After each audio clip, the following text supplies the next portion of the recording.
Hi everyone, my name is Julie and I am a second year student currently studying psychology and transitional justice at Western University, also known as the University of Western Ontario. So kind of what drew me to Western was the fact that I am intending on pursuing a career in business. And at Western for the Ivy Business School, the structure is you do your first 2 years in any program of your choosing before you apply to attend the Ivy Business School for the second half of your degree. So that was something that really appealed to me because I'm really indecisive and I'm also really interested in a lot of different things. So kind of being able to have those first 2 years to explore other fields and figure out what I really wanted to do was something that appealed to me, and that's what I've been able to take advantage of by coming to Western. And that really did end up being the deciding factor of me choosing Western over my other potential universities.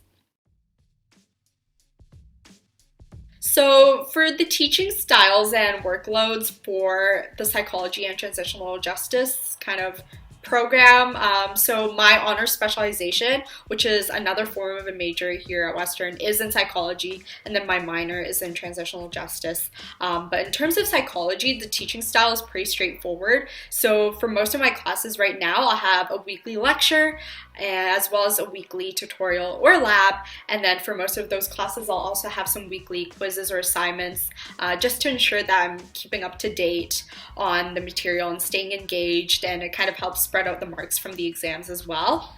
It's not too fast-paced of a program, I would say. There's definitely a lot more work than in most years just due to COVID, so professors are assigning a bit more work just to help students stay engaged with the material, and since we do technically have more time by not having to commute to school every single day. So it is a lot more rigorous this year specifically, but the program overall I would not say is too intense as opposed to like engineering or physics or something like that. In terms of the types of skill sets or mindsets you do need to succeed in this program, I would say a genuine interest in psychology is required just because of how much reading you'll be doing. If you're not interested in the material, reading through it, it's going to be really tough. So make sure that if you're going to pursue psychology, that it's something that you actually want to do or something that you're at least really interested in.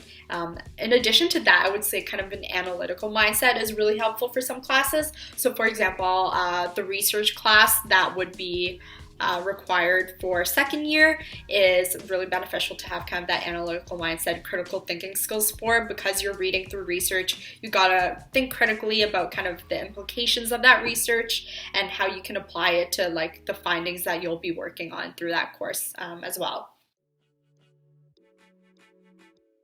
So for career professions in psychology after your undergrad, most professions do require that you go to graduate school. So that's what most people do after they graduate from their undergraduate degree in psychology. And then from there, people will do clinical work, counseling, they'll pursue a PhD, and then stuff like that. And in some cases, if students do a double major between psychology and another area such as like consumer behavior or human resources, a lot of people might go down a business oriented route as well, kind of where they work in HR or industrial organizational psychology, something like that. So that's a pretty common option too, I would say. Also, a lot of people may even kind of integrate some science courses into their degree. So at Western, you have the option to do psychology as a Bachelor of Arts or a Bachelor of Science. So either case, some people might take some science courses, and then a lot of people may also take the MCAT exam and then apply for medical school after graduating from psychology or in their like final couple years of psychology. So that's an option that I've seen other people do as well. It's something I was considering myself just because of kind of the intersection between psychiatry and medicine. In addition to that, I would say in psychology, it's not really common to have like a psychology internship. I'd say kind of our form of that would be research experience, so volunteering in a research lab as an assistant of some sort, and gaining exposure to research that way. That really helps for people who want to apply to graduate school, and maybe a PhD. It kind of helps them figure out if that's something that they would want to do. So because I am interested in business, that's kind of not where my mindset is right now. I'm interested in consulting in terms of the business field, so that's what my main focus has been.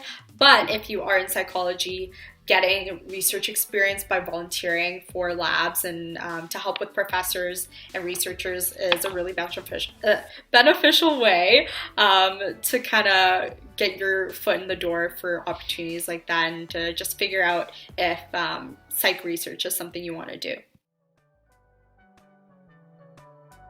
So in first year psychology at Western, you really only have one option, and that's the Psych 1000 Intro to Psych course. I honestly really enjoyed the course. Some people have their different opinions, but I took like AP psychology in high school, so it was stuff that I was kind of already familiar with. But the professors did make the material pretty engaging. I had Dr. Mike Atkinson, and he was really great. He made the material really digestible and easy to kind of understand, and that was something I really appreciated. In second year, however, there are a lot more courses that you can choose from. Some courses I'm taking this year are social psychology. That's kind of my favorite area of psych. I'm also taking a forensic psych course that's called Crime and Corrections of Psychology, I believe. So that's something I'm really looking forward to, and that's something I'm taking next semester. And then you do have your mandatory classes, so that includes a research methods course as well as a statistics course, and this is for the honor specialization. So for like the major, you would have a combined course instead, but that's kind of getting into the nitty-gritty of it. I would say the best thing is to be able to read actively and figure out a way to engage with the material so that you can memorize it and understand it. Because there are so many readings, you will have to like memorize these things for your assessments. And so being able to read actively, whether that's through like highlighting or having a specific system where you kind of process the information rather than just reading it over, is really, really crucial. So for my specific study system, what I do is I'll type up the notes from my readings and from the lectures, and then I'll print out those notes, and then I'll highlight them with a specific kind of highlighting system I have. So I'll have different colors for certain types of subheaders, another color for another type of subheader, and then I'll have like most of my like main information in yellow. So I'll go through the information, read over and highlight, and then after that I'll come back to my notes and read over it again, but this time instead of highlighting or just like plainly reading it over, I'll annotate it, and that kind of forces me to really engage with the information a second time. And then sometimes I'll use flashcards depending on the content. I do recommend flashcards. I think they are really helpful for psychology where memorization is so key. It does help you to be able to kind of get a grip on those concepts to be able to apply them to questions on your exam. So for the university experience beyond academics, I love the campus life at Western. So I'm at home in Winnipeg right now due to the pandemic, but on campus I had such a great experience in my first year. So I lived in residence in a dorm called Essex Hall, and I was really, really close with my floor, and it was such a great experience. Like my roommates continue to be my best friends, and I've met so many of my close friends just in residence as well. So that was something that I really had a great experience with. Some really fun areas of campus I like to go to. I love the library for studying. I did study in my dorm a lot, but there's this library called Taylor at Western, and I personally like that library the most just because of the environment. The walls are just not as depressing as some other spaces, and there's cubicles so you can stay focused, and there's also a cafe nearby that I like to go get some snacks and drinks at. The UCC, which is the University community center, I believe that's what like the full name is. It's kind of the central spot at Western where everyone stops by for food or just to hang out with friends between classes. There's like the Spoke, which has really great bagels. If you come to Western, you'll know about that for sure. So the UCC is just a really great space because like also in the atrium or like the main kind of area when you first walk into the building, a lot of clubs will have booths set up during the day, and it's just a really positive atmosphere, I would say. And I love going there every single day. And then in terms of clubs, I don't really have any specific suggestions. My main piece of advice would be to join clubs that focus on topics or areas that you're actually passionate about rather than just joining like a bunch of different clubs that you think would help your career.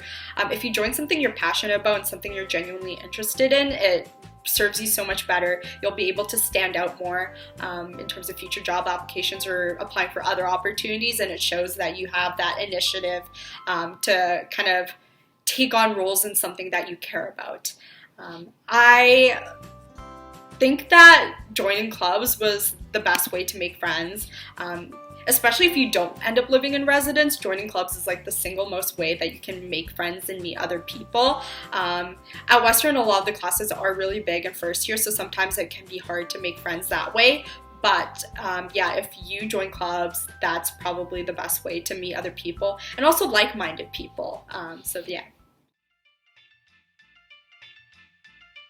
And then in terms of support resources available for students at Western, I'd say Western, there's a really big focus on kind of that peer support. So for example, as a first year, you'll have a faculty soft, which is like an orientation leader in your faculty or your residence. You'll have, if you live in residence, you'll have a residence soft or 2 residence softs and a faculty soft, and they're there to support you throughout your first year, whether that's with resources and connecting you to other resources on campus or just like giving you advice and insights throughout the year. And then in addition to your softs, you have like peer mentors for your program, out of province mentors, and also you have other students who run the support programs for the university, and that's just a really great way to kind of ensure that like you're getting someone who knows what you're going through. So yeah. I think one piece of advice I would give to my first year self is to spend some time on like self-development outside of your academics. So what I mean by that is like taking the time to just learn things that like are outside of your program or outside of your classes. So whether that's learning a new skill that might be relevant to your career, or just taking the time to learn about like history and politics or just something like that. Just like taking the time to expand your knowledge and your horizons beyond what you're currently learning in the classroom. I think I would have really benefited from doing more of that in first year, not only just for like career purposes, but just for like my own knowledge and kind of my worldviews. In addition to that, I would also tell my first year self to not buy so many things on Amazon Prime. I had a shopping addiction my first year, especially. It was kind of the way I used to my method of coping with stress, which was not good at all. So I would have recommended my first year self to kind of find other ways to de-stress, whether that's taking on a new hobby, going to the gym, just watching a movie every week or something, just finding other ways to kind of ground myself.